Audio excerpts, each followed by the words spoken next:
afternoon. How everybody doing today? Good. That's good. That's good. Okay, first of all, my name is Alton D. Wall III. I'm initially from Rochester, New York. I was born and raised there. I'm a retired Marine. Matter of fact, last year I retired in July. I did a total of 20 years in the military service and whatnot. And what that did was afford me the opportunity for me to better my life. I pretty much grew up in the ghetto of Rochester, New York. Okay, I'm a former drug dealer. I'm a former gangster. Okay, I was incarcerated. All right, and at the time that I was incarcerated, you know, I had some time to think. I was actually facing a total of 4 years. I had an assault on 3 police officers. I also had a disturbing the peace charge. I had resisting arrest on top of that. You know, so pretty much there was a sergeant that saved my behind from getting, you know, the nightstick put to me. Okay, and you know, he pretty much got the what they call the slick sleeve officers off of me. And you know, he took me aside and he started to talk to me. And he told me, he said, "Young man," he said, "there's something different about you." And I'm thinking to myself, like, what's so different about me? You know what I'm saying? I mean, you just got done arresting me, you know, for fighting, you know, like 3 of your officers. You know, I resisted arrest, and I have a disturbing the charge piece. So what is this that you seeing in me? You know what I'm saying? My father, he had told me at the age of 5 years old that he didn't want to see me no more. You know what I'm saying? I was passed off between my mother and my grandmother. I was bouncing back and forth, and I was getting involved in a lot of crime out there in the streets. I started stealing and selling what I was stealing at the age of 10. Okay, me and my friends, we started early in the life of crime. And one of my best friends was also involved in the life of crime with me. And unfortunately, at the age of 14, my friend, he had his brains blown out. Okay. Then I had another friend at the age of 17. Now, that year, my friend, when he got murdered, he was getting ready to graduate. And he also got a settlement when he was 18 years old. A drunk driver had hit him. And he decided to continue to, you know, sell drugs. And what happened was he got into a shootout with an undercover cop. All right. And he shot the cop. The cop shot him. And on the way to the hospital, my friend died in the ambulance. Okay. Now, I want to remind you, I hope you paid attention to a couple things I said. He was graduating that year, and he had $20,000 in the bank. Okay, he had a settlement, all right? So he lost his life over nothing, man. He didn't have to do what he was doing. You see what I'm saying? And I tried to talk a lot of my friends. Once my mind had changed, I started seeing that I was going the wrong way. I almost got shot point blank range twice in my head, twice. The gun would not go up twice, every time. Almost got shot. 9:45. I got a nice close an acquaintance, you know, with that pistol. Okay? And that's when I began to recognize that, you know what, I'm living for a reason. Okay, I'm alive for a reason. Okay, my friends are dying all around me. And how is it that I'm still alive? My best friend, both of my good friends got murdered, they got shot, and I'm still alive. 2 pistols pulled on me and I'm alive. You see what I'm saying? And then my teachers, they kept telling me, they said, you know, Alton, they said, you're a very good speaker. They said you write very well. You're very well spoken. When I was in elementary school, I was pretty much submitted by my teachers for me to advance. All right, in classes. That's how intellectual I was. And when I was in middle school, I was reading at a college level. Okay, and I could skip a class and I could go to class and I get A's and B's like it was nothing.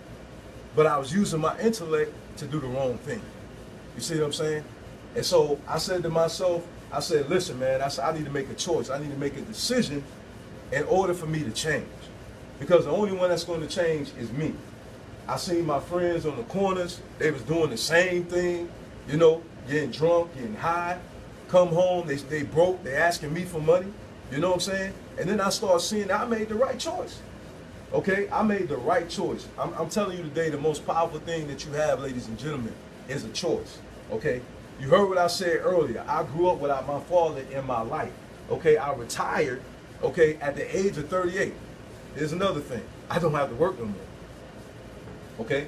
I don't have to work no more. With my retirement, okay, and my VA benefits that I get accumulated together, all right, I do not have to work no more for the rest of my life. All right, and I'm 39 years old. Okay, my truck is paid off. All my furniture, all my appliances, everything is paid off. I have a house. Okay? And I did all of that by simply doing the right thing, by making the right choice.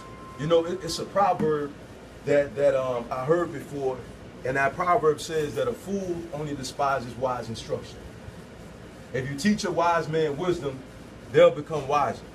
I'm here to tell you one thing right now, you know what I'm saying? One thing wrong with our people, and especially our men, is that we're not taught, you know, how to love. We're not taught, you know, how to do the right thing. We're taught, you know, get women, get money, G's up, hoes down, our women, treat them like trash, calling them female dogs. You know, you hear the songs on the radio, flipping and whipping, flipping and whipping, flipping and whipping. Hey, you know what they say? That's what they're talking about, right? You know what I'm saying? And what he talk about? Them prices take way too high. You need to cut it.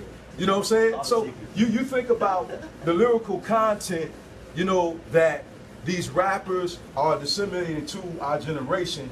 And one thing you need to comprehend about that, really, he don't care about our people, because that even the people on the radio broadcast, it's an oxymoron that they're playing these things, and these same black people will go out to these rallies and saying that they appreciate our people, we love our people, but yet they got a blood on the radio saying he's a blood, Sue whooping, doing all these things, and what are they doing?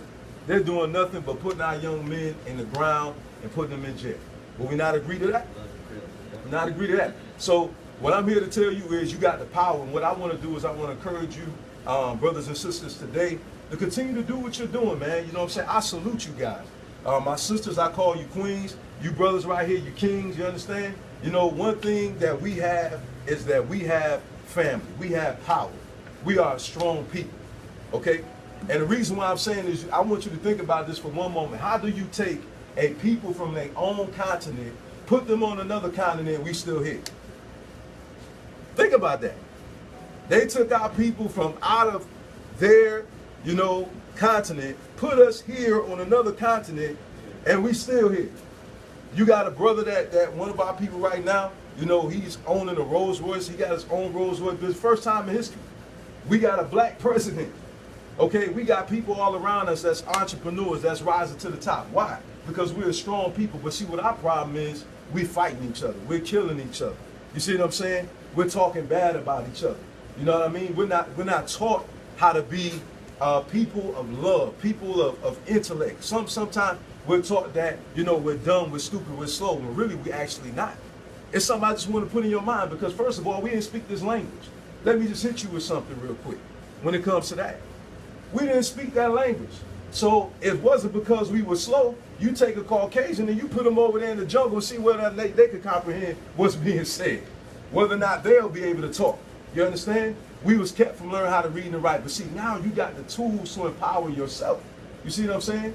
You got the opportunities academically right now to change your atmosphere. I'm telling you, brothers and sisters, you got the power to change your life. Okay, regardless of what background you come from, I want you to pay attention again. I want to revisit what I said. I grew up without a father. My mother gave me away. How am I successful today? I want you to think about that. I also have a 17-year-old son who's on his way to college, or either he's going to join the Air Force. Now here you got a man who grew up without a father. His mother gave him away. His son is on the way to college. He's fully retired, don't have to work no more for the rest of his life, and he's successful. And I have education. I also have a college background. I also pursued college while I was in the military. Okay, business administration. Okay, so I'm here to tell you right now, don't believe the hype. What I'm here to encourage you to do is to stay focused, because I know the temptation is going to come. I'm not slow. I know the temptation is going to come. When I tried to pull out of that life of selling drugs and gang banging, some of the people were, oh man, you don't need to change. Oh man, why you need to do this, man? Oh man, why you need... Listen, I'm glad to say I don't have a whole bunch of kids all over the place. I don't want you to feel bad if you do. I'm not talking about none of you. Understand this? None of you, okay? I'm just saying that you're doing the right thing. So just stay focused. And at the end, you know, you'll reap the benefits. If you just continue to do it, stay in this program, you know, and get your degrees and hey, the sky's the limit. The sky is the limit. You see what I'm saying? You could get your higher education. You know, I know people that went to school, got their GEDs. My aunt did. My auntie now, she 50-something years old. She got a degree. And she went back, I promise you, got her GAD, all right? Then she went to college to go get it. It was in child development. She got her degree. My aunt, you know what I'm saying? Old enough to be my mother, okay, went back and got her degree. So sisters, you are somebody. Brothers, you are somebody. You see what I'm saying? There's greatness inside of you, man. You know what I'm saying? Forgetting about what's going on around you. Understand this. That does not dictate the greatness that's within you. Okay? Listen, that greatness is inside of you for you to change your atmosphere. You understand? Everything is chaotic around you, but you can reach out to your brothers, you can reach out to your sisters, and you can change the atmosphere. You know what I'm saying? You may say, man, who's gonna listen to me? I thought the same thing, but look where I'm standing at right now in a totally different state, and I'm retired. A retired Marine. Okay? Do you think I'd have ever thought I'd been standing there before? I'm a former drug dealer gangster. Okay, who was shooting at people, who was stealing. Okay, who was incarcerated, who was getting in all type of trouble. But look where I'm at today. So I'm here to let you know that there is hope for you, brothers and sisters. If you stay focused, all right, and you focus on your goal, you got to endure. It's going to be tough, okay? It's going to be a fight, all right? Nothing comes in life for free. Nothing is easy. Nothing is easy. Nothing is easy. Think about where P. Diddy came from. Think about where Jay-Z came from. What I'm just saying is the entrepreneurial part of their life, okay? The entrepreneur, they come from the hood. But look at them now. Bill Cosby from the hood. Denzel Washington from the hood. From the hood. You understand? Look at Ice Cube from the hood. T.I. from the hood. You see what I'm saying? So you got all type of people around you. And look how many times that brother been arrested. But look at what he's doing now. He's doing the same thing I'm doing right now. It's empowering our people because he recognizes the mistakes that he made. You see what I'm saying? So one thing I want to encourage you to do is don't defeat yourself. I'm telling you, your worst enemy is you. You got the power to do it, but when things get tough, oh man, you know, I want success, but I don't want to do this assignment. I want success, but I don't want to listen to what the teacher's saying, you know, this information. I want success. I don't feel like going to class today. But you know what? You got to do what you need to do. It's not about what you want to do. It's about what you need to do. You understand what I'm saying? The choices that you make right now today is going to affect your tomorrow. The choices that you make right now is going to affect your later. All right? You got to make the right choices right now. I'm trying to tell you, just like for myself, if I'd have took that gun and if I would have shot people, okay, I wouldn't be standing up here talking to you right now. I was tempted in the Marine Corps to go back to being gangster. Okay, because I didn't like the way that they was talking to me. But you know what I thought about? I thought about my son. Okay, I thought about my mother. I thought about my grandmother. I thought about my forefathers like Martin Luther King and Malcolm X, who died for me to have the opportunities that I'm having right now. Okay, I had to think about it wasn't just about me no more. You understand? It was about all of you. Believe that or not, that's why I'm here. It's about all of us. It's about us as a people. So it's not just about you. Okay? You got people looking up to you. You got people watching. I'm quite sure everybody here got somebody that comes to them for some type of advice. You know what I'm saying? Who listens to you. You understand what I'm saying?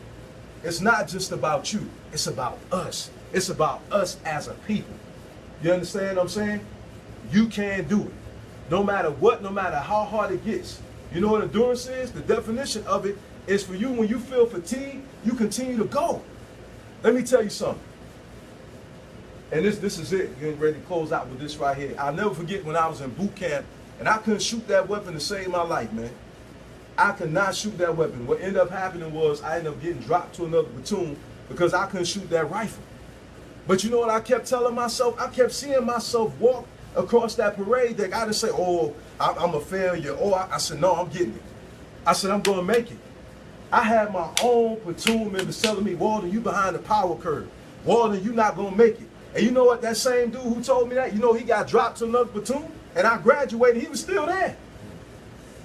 He was still there. The same person that mocked me told me, oh, Walden, you ain't going to make it. Oh, you know, I had people tell me I was in the Marine Corps, oh, you off on your own little island. Walden, you know what I'm saying? You ain't going to make it. Why? Because I wasn't trying to be with the in crowd. I did what I needed to do. You understand what I'm saying? I needed to do what I needed to do to get me where I needed to be. You understand what I'm saying? Because the decision that you make, guess what? Listening to them, nobody is going to have to live with that poor decision making, brothers and sisters, except for you. You're ultimately the one that's going to have to live with that poor judgment call that you make. And that person that pretty much gave you that bad advice, they're going to be standing on the sideline. Oh, man, you're an idiot. You was like, well, you told me to do it. Well, you should have listened to me. You shouldn't have listened to what I said. Why you listen to what I'm telling you?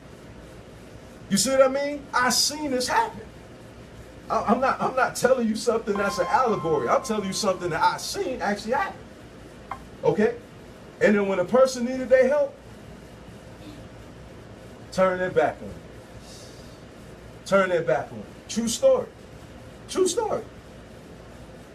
So what I'm telling you is that all you need to do is stay focused and endure, and no matter how hard it gets, I want you to fully understand that every last one of you are somebody, and that you can make it.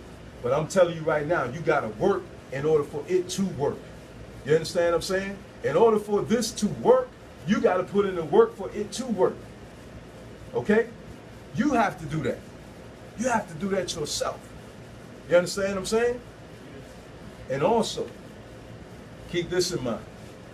You always got somebody that got your back. I got your back.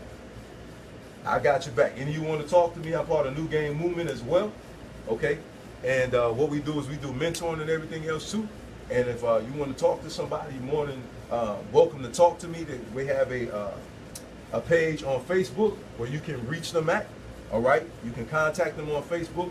And I'm telling you, you have anybody from the age of 17, actually from 7 through 17, have them reach out and contact us.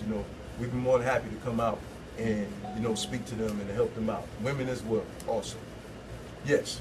So what do you do right now? I pretty much do what I'm doing right now. Volunteering, working, motivational speaking and stuff like that, going out to the community and stuff like that. Like I'm literally fully retired. I literally am. Literally fully retired. You see what I'm saying? So it's a good life, all right? But see, I want you guys to hear that because hopefully that inspires you not to give up. Because you can be right where I am. Matter of fact, you can make even more money than me. It's not over for you guys. This is just a stepping stone. See what I'm saying? And this is your stairway to success. So I'm gonna tell you something. Whenever you experience things in life too, don't see it as something bad happening. You see it as something good, because I'm telling you, anything that happens in your life, it's always there to catapult you to your destiny. Anything. You may say, how is this negative thing? Because anything that's negative that's happening to you, it makes you mentally stronger. It makes you mentally stronger. Because I'm telling you, you don't know what you're made out of until you go through something. It's just like when I was out in the street banging. A lot of people talk big until them hands start going. And people start shooting. You see what I'm saying? And then you see what they really made out of. You understand? So when trials come into your life, they're coming into your life for you to see what's really inside of you, all right? What's really there, all right? And what's not there. And what you need to implement. You see what I'm saying? That's what trials come in your life for, all right? And that's what people mean by they make you strong. Because either you can allow yourself to stay in that position of woe is me, and just like I could have been, oh, I don't have a father, or I don't have a mother, or what does that have to do with success? Think about that. What does that have to do with success? Absolutely, positively nothing. It doesn't mean that you can't be successful because you made mistakes. There's not a wise person in this world that has never made a mistake. So making a mistake in general is impossible. You understand?